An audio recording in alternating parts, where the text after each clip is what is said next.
Ja praegu siis näeme mänguasju, mis siis Pajusi Sarapiku tore talus suvel osta saab ja mida siis perenene Kristi on valmistanud, mis siin siis on.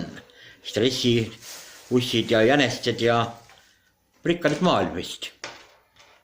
Võib nii öelda. See on ainult üks väike osa, need on nüüd kõige värskemad, need on ahjusoojad, mis siin on. Muidu ma pakin ikka ära nad ilusti ja jäävad siis suve ootama, et siis saab. Kuidas need ideed tekivad, et mida teha, et kõik on oma ideed, on ju nii? Laias laastus jah, ma ei tea. Need lihtsalt tulevad.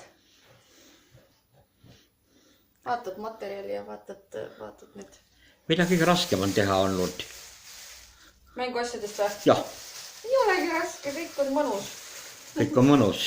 Jah, see ei ole raske see. Ja mis rahvale kõige rohkem meeldib? Erinevad asjad. Absoluutselt. Igale mänguasjale on olemas sõber. Ja üks pereisa Kaspar ka meisterdab mänguasju.